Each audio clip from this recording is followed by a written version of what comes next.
السلام علیکم ورحمۃ اللہ وبرکاتہ نحمدہ ونصلی علی رسولہ الکریم اما بعد عن عبد اللہ رضی اللہ تعالی عنہ عن النبی صلی اللہ علیہ وسلم قال ان الصدق یہدی الی البر وان البر یہدی الی الجنہ وان الرجل لیصدق حتى يكون صدیقا وان الكذب یہدی الی الفجور وان الفجور یہدی الی النار وان الرجل لیکذب حتى يكتب عند اللہ کذابا۔ معزز ناظرین، میں آپ لوگوں کے سامنے ایک نہایت ہی اہم موضوع اور نہایت ہی برننگ ایشو کے بارے میں چند باتیں اور چند وضاحتیں رکھنا چاہتا ہوں، اور وہ جو موضوع ہے وہ ہے ارطغرل ڈرامہ جو ترکی سے باقاعدہ طور پر شائع ہوا ہے اور وہ ویڈیوز باقاعدہ طور پر چل رہے ہیں تمام قسم کے ذرائع سے۔ تو مسلم امہ کے اندر ایک اضطراب اور سش و پنج کی کیفیت ہے کہ آیا اس ڈرامے کو دیکھنا چاہیے یا نہیں دیکھنا چاہیے۔ بعض لوگوں نے تو باقاعدہ طور پر اس ڈرامے کو مکمل اسلام بتایا ہے، بعض لوگوں نے اسلام کی تاریخ بتایا ہے، بعض لوگوں نے الگ الگ ناحیے سے اس کی توضیح کی ہے۔ آئیے ہم لوگ دیکھتے ہیں کہ اصل میں اس کی حقیقت کیا ہے۔ دیکھیے، کوئی بھی ڈرامہ ہو، کوئی بھی فلم ہو، سب سے پہلی بات تو یہ ہے کہ ان تمام چیزوں کو اسلامی نقطہ نظر سے پسندیدگی کی نگاہ سے نہیں دیکھا جا سکتا، سب سے پہلا۔ دوسری بات یہ ہے کہ ہم جس چیز کو دنیا کے سامنے پیش کر رہے ہیں، یا لوگ جس چیز کو دیکھ رہے ہیں، اس کے اندر کیا کمیاں ہیں، کیا خامیاں ہیں، اس کو علیحدہ طور پر دیکھنا ضروری ہوگا۔ ارطغرل ڈرامہ جو ترکی کی حکومت کی مدد اور اس کے سہایتے سے باقاعدہ طور پر اس کو بنایا گیا ہے اور دنیا کے سامنے پیش کیا گیا، اس میں کئی ایک خامیاں ہیں۔ لوگ اس کے بڑے فوائد بھی بتاتے ہیں، لیکن میں ان فوائد کے بارے میں زیادہ بات نہ کر کے اس کی خامیاں اور کمیاں جن سے احتراز کرنا اور جس سے بچنا ایک مسلمان کے لیے نہایت ضروری ہے، وہ میں آپ کے سامنے رکھتا ہوں۔ سب سے پہلی چیز یہ ہے کہ اس ڈرامے کے اندر بے پردگی ہے۔ بے پردگی ایک بہت بڑا ایشو ہے اسلام کے اندر۔ اسلام نے اس سے سختی کے ساتھ روکا ہے، سختی کے ساتھ منع کیا ہے۔ ایسا نہیں ہو سکتا کہ ایک مسلمان بے حیائی اور بے پردگی کو عروج دے، اس کو فروغ دے یا اس میں ملوث ہو۔ اگر وہ ایسا کرتا ہے تو وہ صرف یہ نہیں کہ گناہگار ہے، بلکہ قرآن کے حکم کو نظر انداز کرنے والا اور قرآن کے خلاف جانے والا آدمی ہے۔ اللہ تبارک و تعالیٰ نے قرآن مقدس کے اندر ارشاد فرمایا وَقُلْ لِلْمُؤْمِنِينَ يَغُضُّوا مِنْ أَبْصَارِهِمْ وَيَحْفَظُوا فُرُوجَهُمْ، اے اللہ کے رسول آپ فرما دیجئے کہ مومن مرد جو ہیں وہ اپنی نگاہوں کو نیچی رکھیں اور اپنے شرمگاہوں کی حفاظت کریں۔ اس آیت کے اندر اللہ تبارک و تعالیٰ نے ایک مرد کو یہ حکم دیا کہ وہ پہلے اپنی نگاہوں کو نیچی رکھیں۔ سوال یہ ہے کہ ایک ڈرامہ جس میں مردوں، عورتوں اور تمام قسم کے اختلاط کا منظرنامہ پیش کیا گیا ہے، ایک آدمی اس کو دیکھ رہا ہے، اس میں اپنی نگاہوں کو نیچے رکھنا کس قدر ممکن ہے یا کیسے ممکن ہے؟ کیا یہ کہنا آسان ہے کہ بھئی ایک آدمی اس ڈرامے کو دیکھے گا اور وہ بدنظری کا شکار نہیں ہوگا؟ یہ ہرگز ممکن نہیں ہے۔ اللہ تبارک و تعالیٰ نے ایسی عورتوں کو بھی اس بات کا حکم دیا کہ عورتیں بھی اپنی نگاہیں نیچی رکھیں اور اپنے شرمگاہوں کی حفاظت فرمائیں۔ اسلام دیکھیے زنا سے روکتا ہے، اور اللہ کے رسول صلی اللہ علیہ وسلم ارشاد فرماتے ہیں کہ آنکھوں کا زنا دیکھنا ہے۔ اب آنکھ سے اگر ہم غیر محرم عورتوں کی طرف دیکھتے ہیں، چاہے وہ ڈرامہ ہو چاہے وہ سیریل ہو، تو کیا وہاں پہ آنکھوں کا زنا نہیں ہو رہا ہے؟ ایک بات۔ دوسری بات یہ ہے کہ اسلام جہاں پہ کسی گناہ سے روکتا ہے، وہیں پہ ذریعہ گناہ سے بھی روکتا ہے۔ جو بھی گناہ ہے، گناہوں کا زینہ ہوتا ہے۔ ایک گناہ دوسرا گناہ کرواتا ہے۔ اسی طریقے سے نیکیوں کے زینے ہوتے ہیں۔ ایک نیکی جب انسان کرتا ہے تو وہ نیکی سبب بنتی ہے دوسرا نیکی کرنے کا۔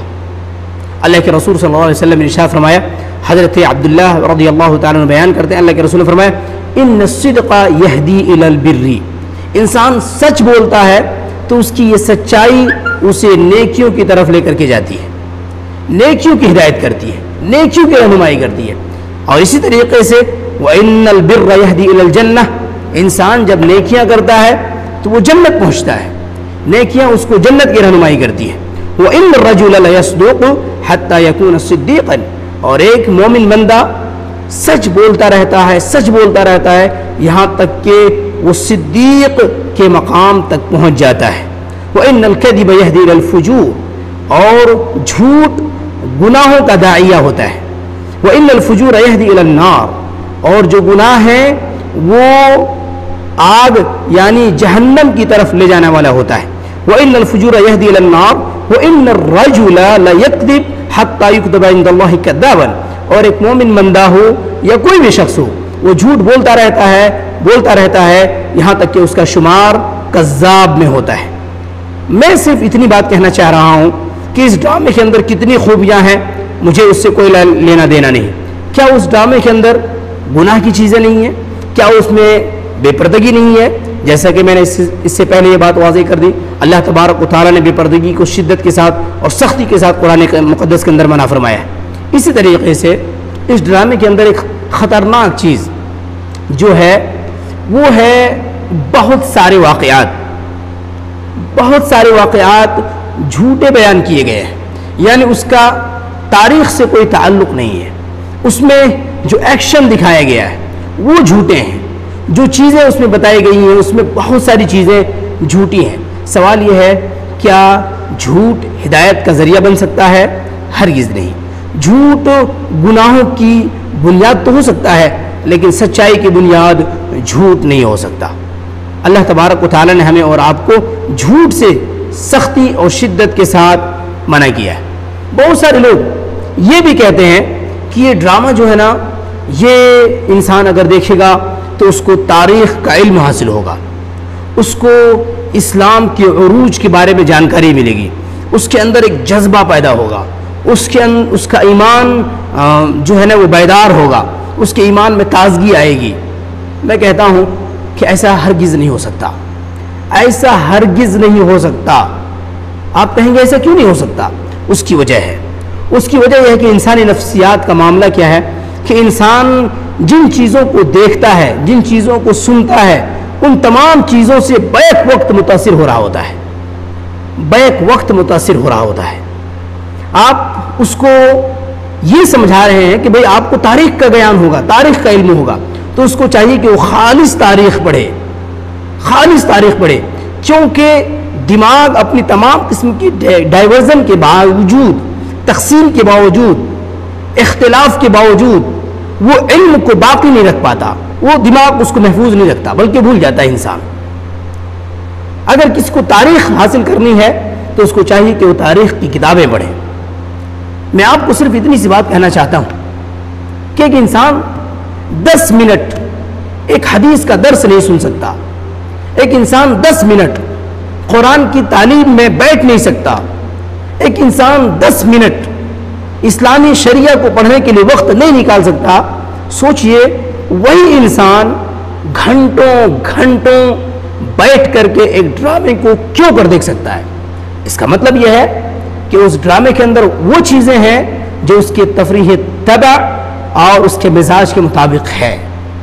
اس کو ایک طریقے سے اس شخص کے لیے بہت ساری چیزیں ایسی ہیں جو انہیں اس میں روک کر کے رکھتی ہیں، اور وہ وہی بے حیائی، وہی بے پردگی، وہی غیر محرم عورتوں کا نظارے اور یہ تمام چیزیں ہیں جس سے سختی کے ساتھ اسلام منع کرتا ہے۔ دیکھیے شیطان تو چاہتا ہے نا، شیطان چاہتا ہے کہ اللہ تبارک و تعالیٰ کے بندے اس کا شکار بن جائیں، اس کے بنائے ہوئے اور بتائے ہوئے راستوں پہ چلے۔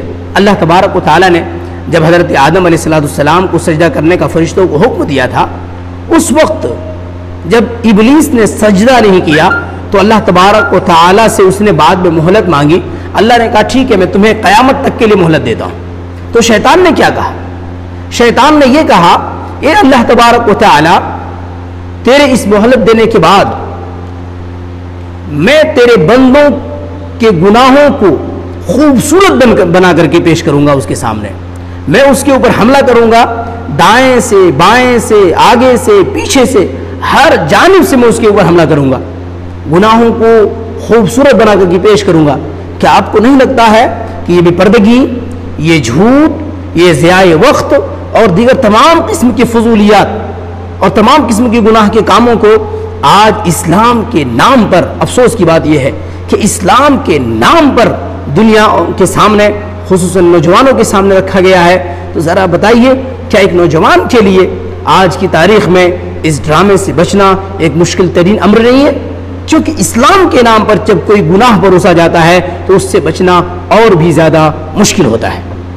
آج ترکی نے اور اردغل نام کے اس ڈرامے نے گویا کہ پوری مسلم امہ کو ایک امتحان سے گزار دیا ہے، نہایت شدید امتحان سے گزار دیا ہے، جہاں پہ ایک طرف اس کے سامنے یہ لگتا ہے کہ بھئی ہماری اسلامی تاریخ سے علماء روک رہے ہیں۔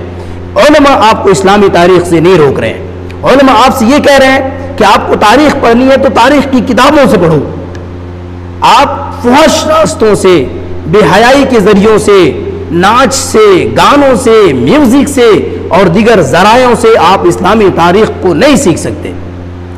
اس ڈرامے کے اندر ایک خطرناک چیز جو بیان کی گئی ہے اور جس کا بار بار مظاہرہ کیا گیا ہے وہ ہے غیر اللہ سے مدد طلب کرنا۔ غیر اللہ سے مدد طلب کرنا کیا مطلب ہے؟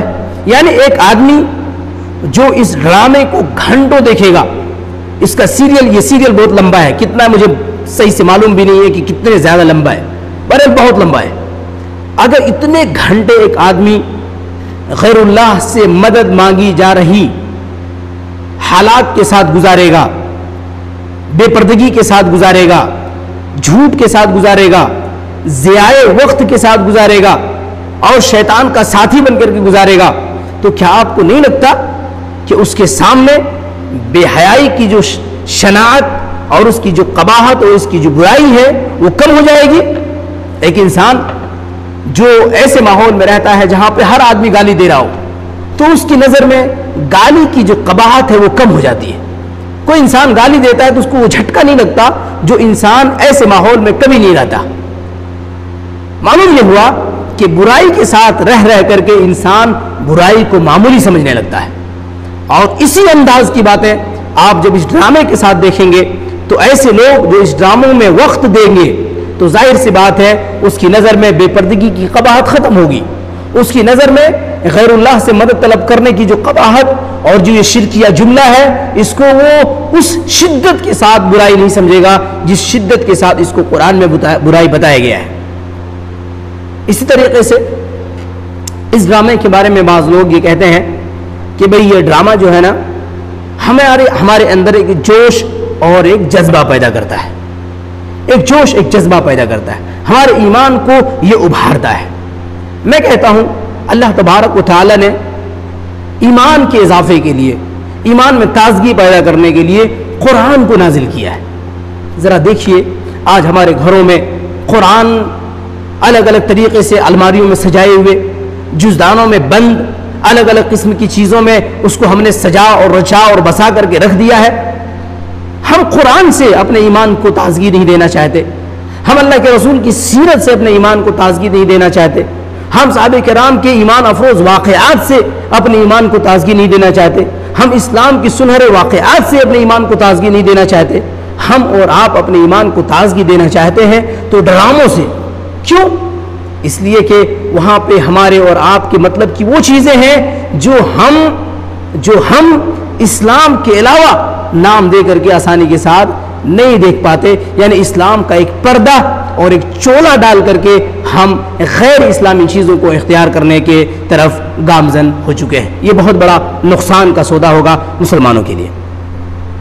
میں آپ سب سے گزارش کروں گا کہ اردغل ڈرامہ یا اس قسم کی جتنے بھی ڈرامے ہیں، وہ فلمیں ہوں، ڈرامے ہوں یا سیریل ہو، جو کچھ بھی ہو، ان سب سے پرہیز کیجئے، کیونکہ اللہ تبارک و تعالیٰ کا جو دین ہے ان سب سے پاک، صاف اور بے نیاز ہے۔ ہرگز اسلام کو ان چیزوں کی ضرورت نہیں ہے، اور اگر کوئی ڈرامہ ایسا ہو جو واقعتاً اس قسم کی قباحتوں سے پاک ہو تو پھر اس کے بارے میں اہل علم اپنا موقف وقت آنے کے بعد انشاءاللہ العزیز ظاہر کریں گے۔ فی الحال یہ ڈرامہ ہمارے اور آپ کے لیے ایک آزمائش ہے، یہ ڈرامہ ایک فتنہ ہے، یہ ڈرامہ ایک گناہ کا ذریعہ ہے، یہ ڈرامہ شیطان کا ایک ہتھ کنڈا ہے جس سے شیطان نے گناہوں کو خوبصورت بنا کر کے اور دین بنا کر کے پیش کر دیا ہے۔ ہمارے اور آپ کے لیے اس ڈرامے سے بچنا نہایت ہی لازم اور ضروری ہے۔ میں نوجوانوں سے گزارش کروں گا، خواتین سے گزارش کروں گا، تمام مسلم بچے اور بچیوں سے اور تمام احباب سے میں گزارش کروں گا کہ آپ اس قسم کے ڈراموں سے منسلک ہو کر کے اپنے آپ کا ڈرامہ نہ بنائیں، اپنے دین کا کباڑہ نہ کریں، اپنے عقیدے کو برباد نہ کریں اور اپنے عملوں کو ضائع نہ کریں، کیونکہ اللہ تبارک و تعالیٰ نے ہمیں اور آپ کو جو دین دیا وہ بڑا ہی پاک، صاف اور ستھرا ہے۔ اس دین میں اس قسم کی قباحتوں کی کوئی گنجائش نہیں، اور اس قسم کی قباحتوں کو اختیار کر کے اپنے عملوں کو ضائع نہ کریں۔ ابھی رمضان کا مہینہ گزرا ہے، بے شمار نوجوانوں نے نہ معلوم کتنا وقت ضائع کیا ہے اس ڈرامے کے پیچھے۔ اللہ تبارک و تعالیٰ جب ہم سے وقت کا حساب لے گا تو کیا آپ یہ کہیں گے اللہ ہم ڈرامہ دیکھ رہے تھے؟ ذرا سوچئے، یہ کس قدر خطرناک بات ہے۔ ہم اور آپ اللہ کے سامنے کیا یہ عذر پیش کریں گے اللہ ہم ڈرامہ دیکھ رہے تھے؟ جس وقت قرآن کی تلاوت کرنی تھی، جس وقت تراویح کی نماز پڑھنی تھی، جس وقت سنن و نوافل کا اہتمام کرنا تھا، جس وقت صدقہ و خیرات کرنا تھا، جس وقت حقوق العباد کی ادائیگی کرنی تھی، اس وقت ہم نے اور آپ نے، ہم میں سے بے شمار لوگوں نے نہ معلوم کون کون سے احباب اس ڈرامے کے فتنے میں مبتلا ہو کر کے اپنا وقت ضائع کیا ہے۔ بہرحال جو گزر گیا سو گزر گیا، لیکن اب جو وقت ہمارے اور آپ کے سامنے ہے، جو آنے والا وقت ہے، میں آپ سب سے گزارش کروں گا کہ اس سے بچیے۔ اگر کسی قسم کا کوئی شبہ ہے اہل علم سے دریافت کیجیے، کتاب و سنت کی روشنی میں اس مسئلے کو حل کیجیے اور شیطانی فریب اور دھوکے کے سامان سے اپنے آپ کو بچائیے۔